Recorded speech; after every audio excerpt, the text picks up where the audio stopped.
Hello, all you weirdos. Jim here. And I'm going to tell you right up front, what I'm going to talk about in this video may not be true. It may be a straight up lie. It may be somebody trying to make me look bad, which you don't have to do that hard of work to do, but also maybe mind freak or punk me.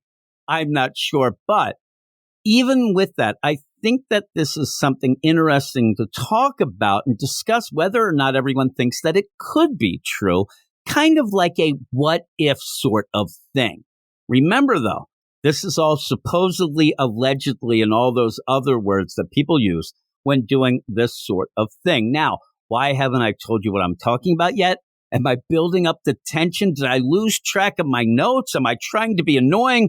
Of course, the answer to all those is yes. You are all weirdos. Weird science is the revolution. Weird science is the revolution. All right, here is what I'm talking about. Last night, I ended up getting an email with the subject line, "Why the John Kent book happened." And I ended up a little confused. I ended up looking at the email, and the person who emailed me said that they had watched our video review of the final issue of Adventures of Superman John Kent, the number 6 issue of that miniseries, where in the review we struggled to come up with a reason why the miniseries even existed, why it came out. In fact, the title of the video is "Why Did This Happen?" Now, I can't say who emailed me, the person who ended up doing this, because of obvious reasons, one of which is I couldn't verify it was really this person's real email. But it is a name that everyone watching this would instantly know. And again, this is why I'm saying this may not be true, but it is interesting to think, man, would DC go to these lengths? Because here's what they said. The reason that the Adventures of Superman John Kent miniseries even came out was so that DC and Tom Taylor wouldn't have to admit that Taylor's Superman Son of Kal-El series was canceled because of low sales.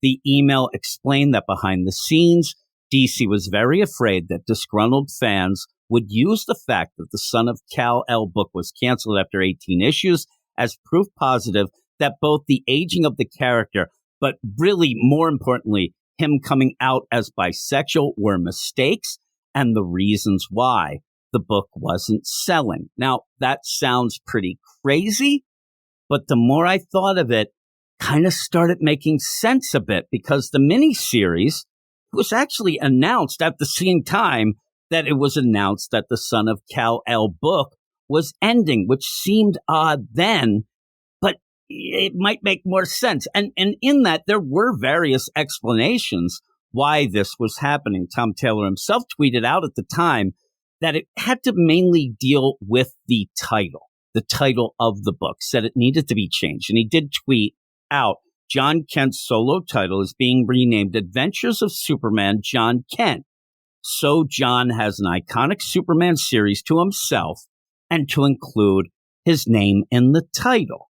Now, in that, it doesn't really make a ton of sense. I remember when this was announced, I actually thought one of the reasons was just to get another new number 1.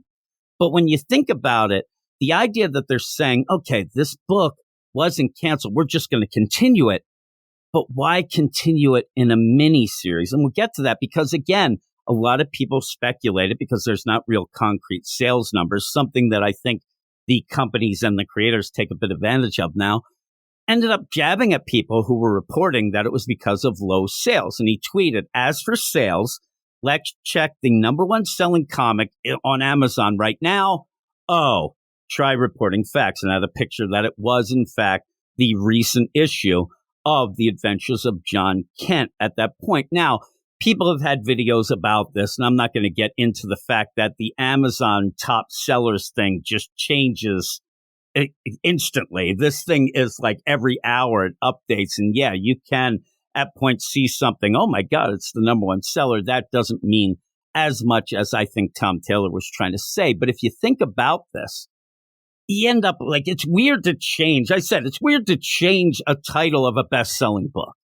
But okay, maybe. But why, if this book is the number 1 best-selling comic, and Tom Taylor's telling you that, why would you then end it to only then have a miniseries. If you are selling so great, you wouldn't end up having a miniseries, but that's the big play of this. It is a 6-issue mini, and the emailer ends up explaining all of this. There is a reason why it was a 6-issue miniseries. It's because a 6-issue miniseries ends in 6 issues. It doesn't end because fans are upset at the character changes. It doesn't end because of low sales. It ends because it was always supposed to be that way. It ends at issue 6 no matter what, so nobody is going to question the idea. There's not going to be many articles that say, this 6-issue miniseries got canceled after 6 issues because of sales. That's just goofy. Nobody would say that. So you get a definitive, controlled ending that you have DC able to say, oh, it wasn't canceled. It just continued in this miniseries that naturally ended in 6 issues. Now, thinking about that mini, and whether you liked it or not, there's no reason why that couldn't have been in the Son of Kal-El run. I mean, right there you have that. But saying that, John going to the Injustice universe, it felt a bit odd.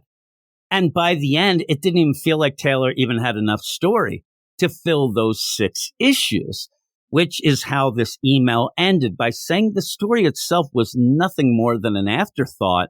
The main focus was a smoke and mirrors show to distract fans from the fact that this iteration of John Kent may not be working as well as they hoped it would. So there you go. Like I said, it may not even be true. I may be being punk, mind freaked, all of that, but it did bring up something interesting and something to discuss of why we think this happened. Do you think that the Son of Kal-El book actually was canceled, but then this was thrown out there as a way to cover that up? Or do you think that they're telling the truth? They just wanted to continue the book, change the name so that you have John Kent in the title, all of that going on. But really, I think that there is a problem at DC where they are not willing to accept the idea that some things just don't work. Some things aren't working, and they are setting themselves up like they're digging trenches here and drawing lines in the sand that they think, oh, if we do this, that'll admit to them, and we're in a fight with these people and those people and whatnot.